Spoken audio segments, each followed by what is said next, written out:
Well, hello everybody again. Matthew Janicek, along with my great friend, Mr. Bob Bleacher. Hi.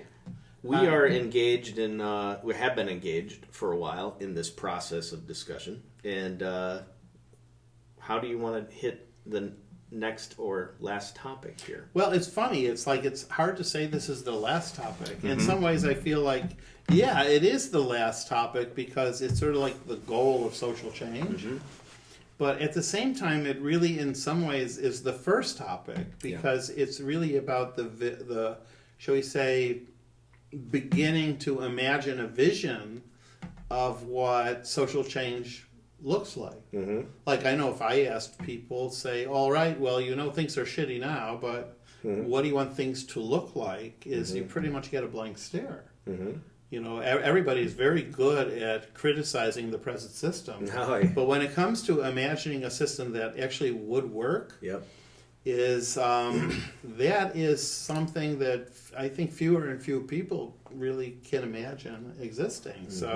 So my sense is that for this episode, which probably will be a little shorter than the others, is really to just sort of introduce what is the vision for social change, at least as envisioned through the writings of the Baha'i Faith.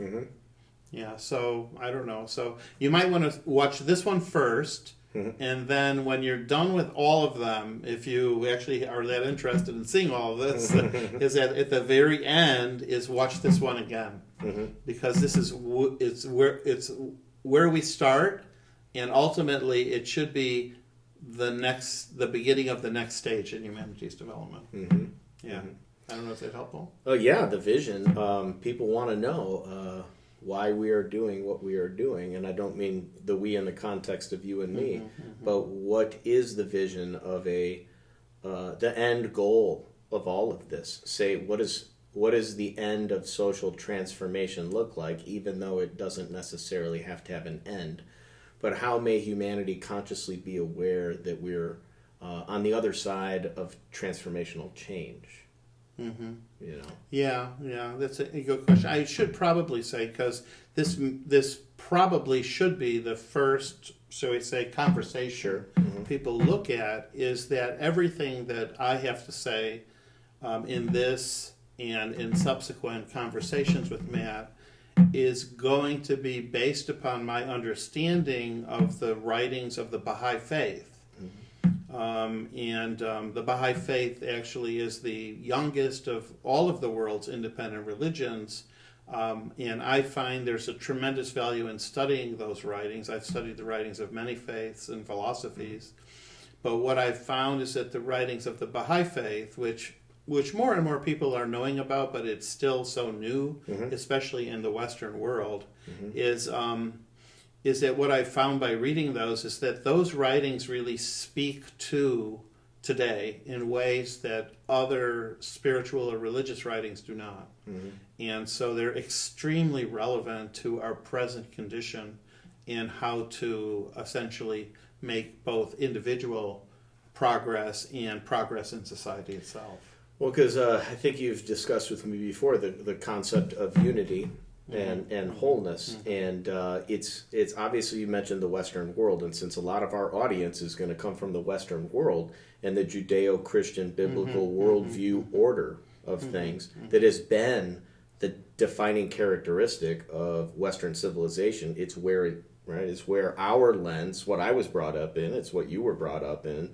Yes. That was our cultural experience, and most of our audience members will come from that cultural experience. But they also are aware that spiritual leaders in the past, in the historical narrative, have really, some of them have been awful human beings and not spiritually led people, even the leaders of faiths in the Western world. So this spirit of unity transcends all faiths, which is one of the constructs of Baha'i that you've explained to me. Well, yeah, I think what you've done is, in a way, sort of summarize, sort of like in a nutshell, what this vision looks like.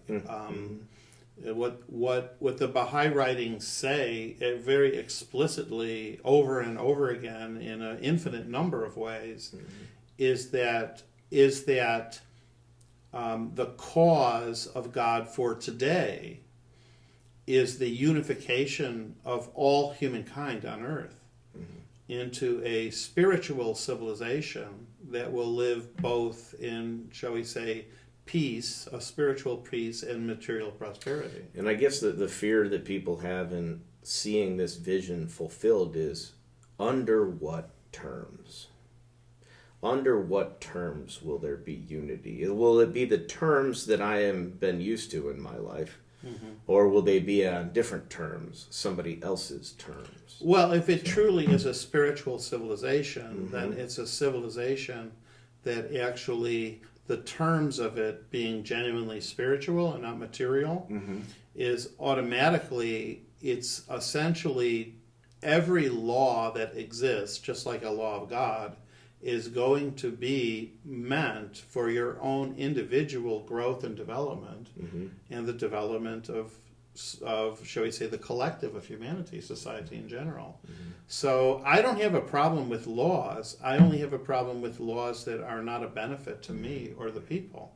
So law itself is a neutral concept. But when I live according to a spiritual law, I know that that spiritual law is essentially has been provided for my own individual progress and for the good of society as a whole.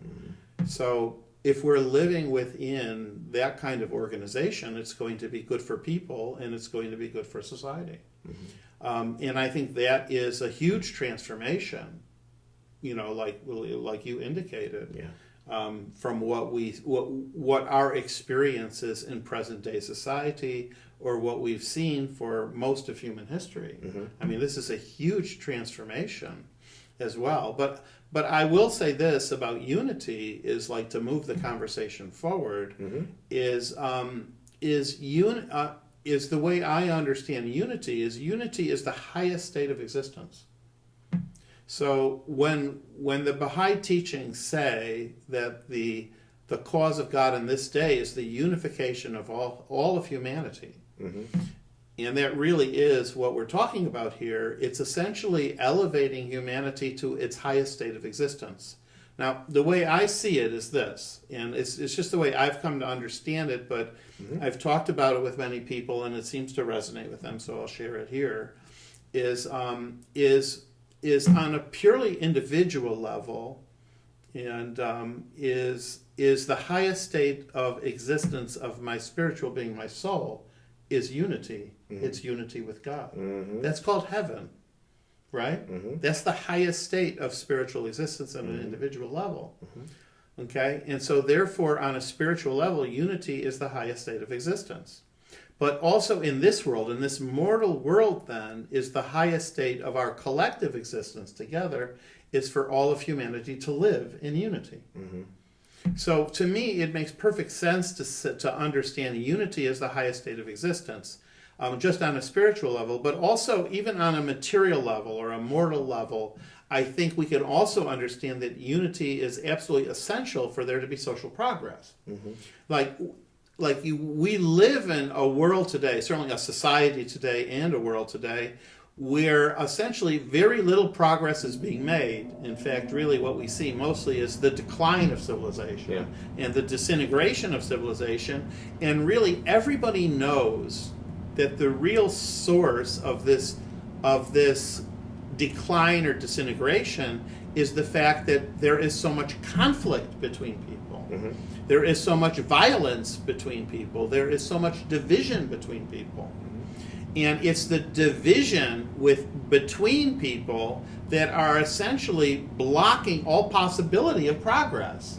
So therefore, even on a mortal level, before you get to the idea of a soul or a union with God kind of a thing, is even without that, anybody should be able to understand that the prerequisite for progress of any kind is when people can come together in unity. What are the principles that bring cohesion? Because I would agree, and I think many audience members would agree, there has to be, again, some sort of consensus on the vision of unity. Right, right. So how would you clarify that principally? Well, I think that most of the conversations that that hopefully our viewers will want to watch are going to go through the Yep. sort of how do we move from the Yep. state of conflict and division, which is the present order, to a state of unity, which is a state where progress will really take place. So Mhm. that's what will happen. What I think is that there's so many people out there who don't necessarily understand the concept of unity. Like, does unity mean I give up my individuality? Does it mean we're all the same? I think that makes sense. Yep. You know, and this is, I think, certainly in our society where individualism is really a core value, is that's the thing. Like, what does that mean? Does that mean I have to be like everyone else? I You're can't be right. myself? Sacrifice my individuality. And so I Okay. think that, No. that's an important thing to consider. And the Baha'i conception is, I think, very clear, is that unity doesn't mean, there's no conflict, shall we say, between unity and individualism, or between the community and the individual. Mhm. There's no conflict at all, because the concept itself, the full, shall we say, Baha'i exposition of the concept of unity, is that there needs to be unity in diversity. Mhm. And so if we understand that, is the one of the, shall we say, metaphors that the Baha'i writings use so people could better understand this, is to equate humanity, like the collective of humanity, with a garden. Mhm. Like, if you viewed a garden and there was only one kind of flower, and that flower was exactly the same size, shape, and color, would that garden be as beautiful as a garden where there were different flowers and each flower was a different color? Mhm. Which garden is more beautiful? It's the garden that has more diversity. Mhm. So the idea is that if we're living in a truly unified society, is we all, shall we say, just as a flower, we're sort of pointed for guidance in the same direction. But at the same time, is we all have different qualities. And those qualities, those different qualities that I have, say, from what you have, are qualities that we're going to develop differently. They're going to be expressed differently. Is we could be, shall we say, different colored flowers in the garden of humanity. And yet born by the same soil. Exactly. We're supported by the same soil. We're nourished by the same water, the same sun. So we're looking in the same direction for guidance, you know, for the source of life, the same source of life. Yeah. But we are all developing according to our individual qualities in our individual ways. So there really is no conflict. And this is a really important concept for people to understand. And I want I want, as much as you want, people to see this. And to me, in that, again, that Christian worldview, the way, the light, the truth, I am, right? Your Jesus figure, that speaks to the exact same qualities. He, in my world, I think I said it probably in some of our others, he didn't say, like, I the human being, am the agent that you must worship, but through my example, you will attain these spiritual principles and oneness with God. Right. And it's not exclusive. Jesus is pretty clear about that. No. And Christians, in theory, have been, at least what they talk about, is clear. This is open for anyone. Of course. You know, so Right. that is a challenge to achieve the vision, but it's also an opportunity too. Well, I just say in my individual life, how does that work in my own individual life is what I've come to. It's the idea that I honor, that I don't like tolerate a difference in another person, but I actually sit at the feet of another person, where I want to understand how another person feels, how another person thinks, and I want to honor their experience, meaning what qualities they bring Yeah. to humanity. It's not a like, oh, you're different from me, but I'm not going to lynch you. Right. I think Kind of mentality, which we live in a toleration culture. Like, oh, well, I'll respect that. Meaning, like, he's a Right. jerk and an idiot, but I don't really talk to him. But I'm not going to say anything bad about him. Mhm. You know, that kind of a thing. And this is the kind of culture we live in. This is very different. This is the idea where we see difference as a source of strength Yeah. and a source of growth in our life. Right. Like a different flower in the garden is actually going to make the garden itself stronger. Mhm. Because if you have the same leaching the same minerals out of the soil, this is the decline of the quality of the soil. Mhm. Is what you need is difference on a biological level is a source of strength.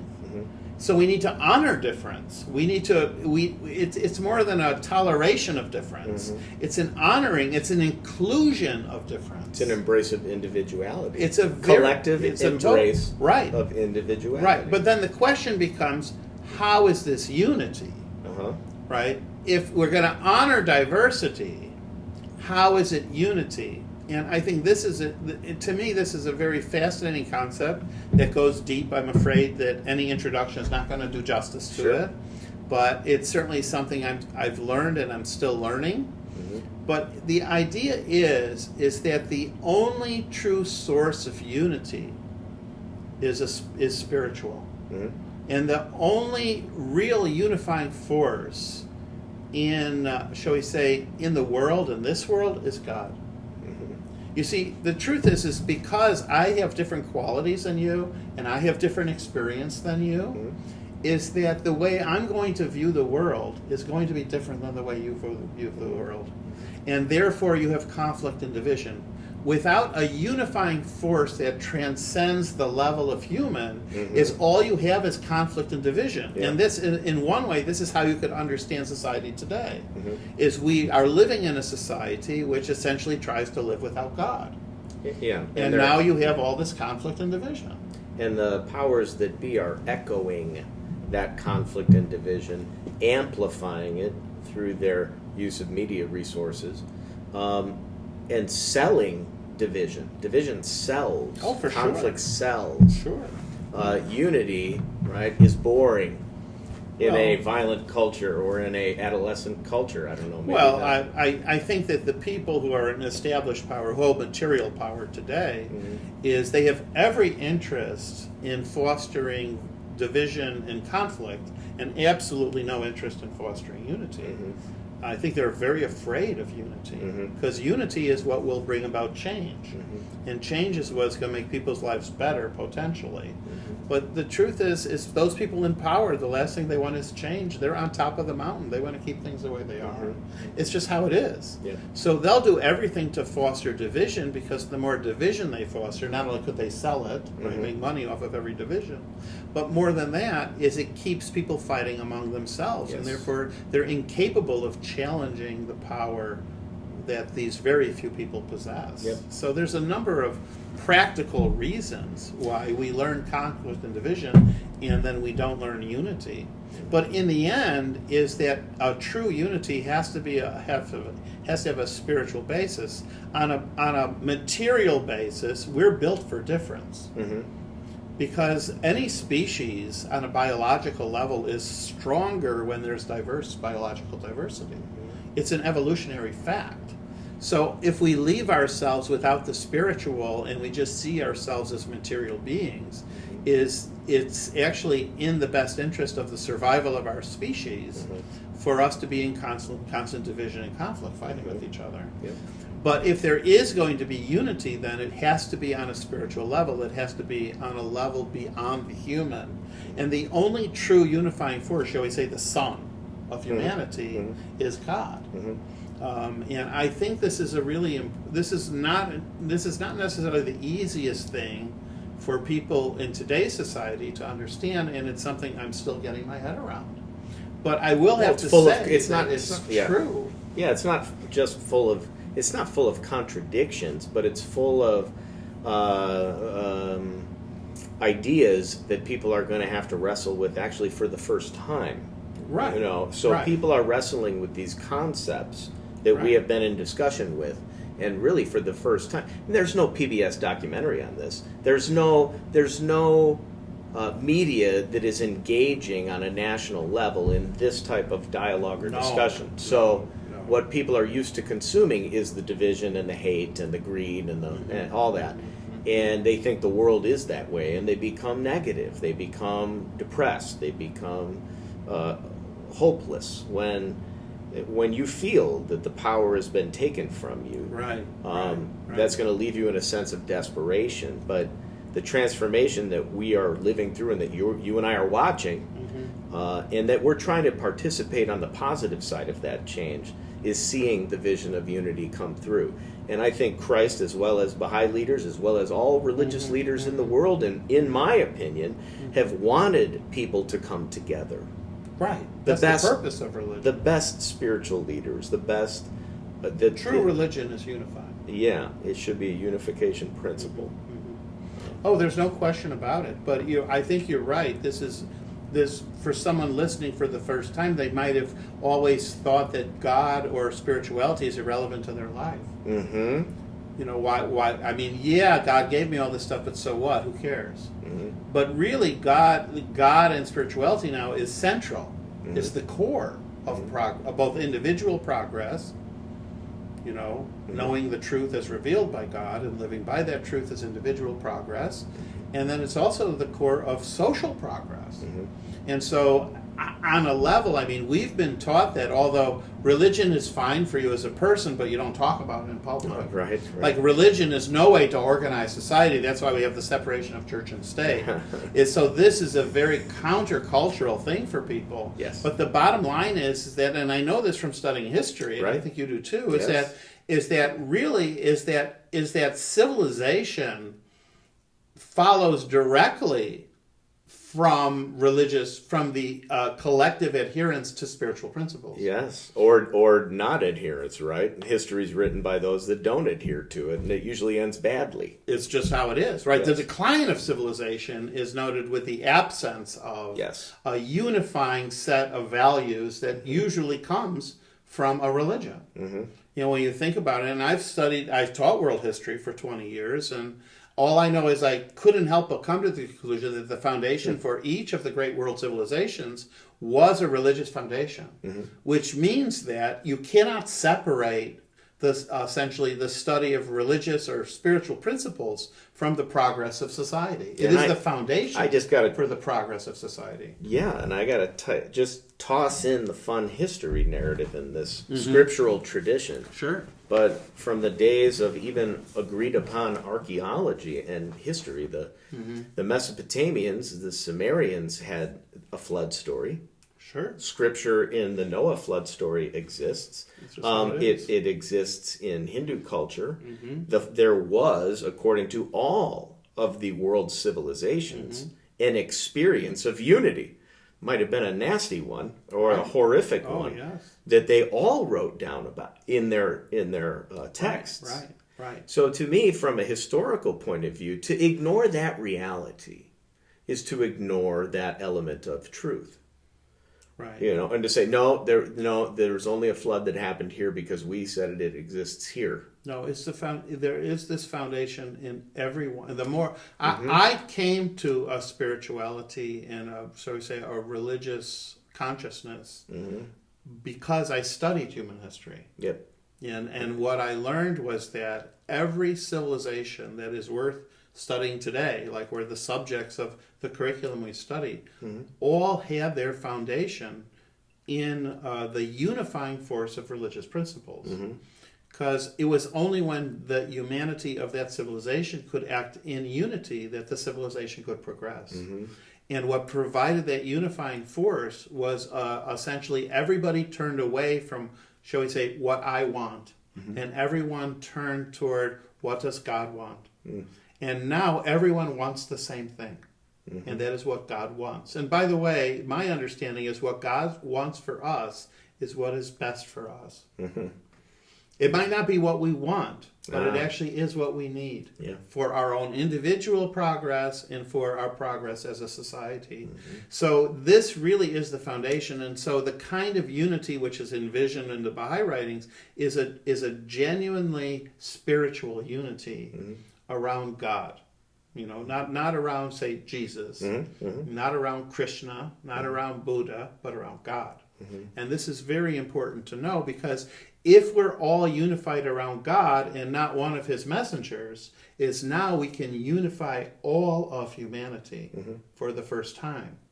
And that would be the kind of transformation which I think Jesus referred to as the kingdom of heaven on earth. And this is where we're moving to, fulfilling the prophecies of all of the prior dispensations, including but not limited to Jesus. Right. So it's a fascinating concept to consider, but ultimately this is what progress looks like. Well, and the diversity of thought is as much of the other diversity and strength that you're talking about from other points of view. Right. This diversity of even religious thought can be a net positive. It can highlight commonalities between human beings. Right. But instead, it's often used to stoke division. Oh, of course. So But it doesn't need to be. It doesn't need Like to. if you and I were to read the same passage that's been revealed in the Baha'i writings, and I shared with you my understanding of Yes. it might not be the same as yours. right. But the point is by hearing your understanding, it might actually aid my understanding. And this is what I mean by their strength in honoring diversity. I don't have, I as a human being don't have the capacity to completely understand the Word of God. And neither does any other human being. But together, when we come together with bringing our own, shall we say, unique individual experience to these writings, is then we can actually be of aid to each other in strengthening our own understanding of truth, and in actually acting as a community that acts in support of, shall we say, what could be the challenging work of placing these teachings into action. And we need community to do that. So I don't know. I think that this is the vision, the unity of all humanity, and it is the foundation for all human progress in history, and it still is the foundation today. And fundamentally is that unity includes diversity.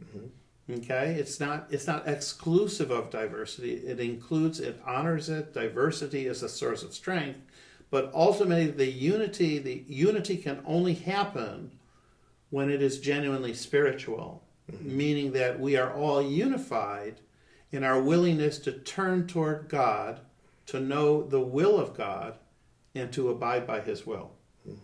That's the beginning of the creation of a spiritual civilization. Well, I think that pretty much sums it up pretty good. I hope so. I hope this is a good start to our conversations Yep. on social change, and I hope also that this is also a good reminder at the end of it. Right. Well, the vision is yet to be clearly seen and applied, but living through transformation. I don't know, as a history teacher too, and as a former history teacher, this is an exciting time to be alive. I think so too. It's really Right, fascinating, right. but it's also nerve-wracking. Agreed. And to take that into account, that many of our audience members are probably listening to these things because they're in search of greater understanding. And neither you or I have ever claimed to know the truth on all of this. No.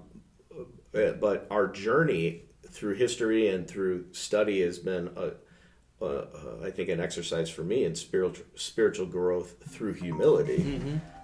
So just to see it like it is now, and seeing it reflect in culture, this transformation. It's strange thing is the powers that be in the world of today are even having a very, very difficult time slowing down the process of change. It seems as if many of the things that they do expedite the transformational period. I think you're right, and I think those is because those spiritual forces and those spiritual energies that are released in a revelation are powers which are beyond human ability to stop. Mm-hmm. And I think the powers that have been released are moving humanity as a whole to the consciousness that all of humanity is one. Mm-hmm. Huge. And this is it. And certainly people in power will want to slow that process down.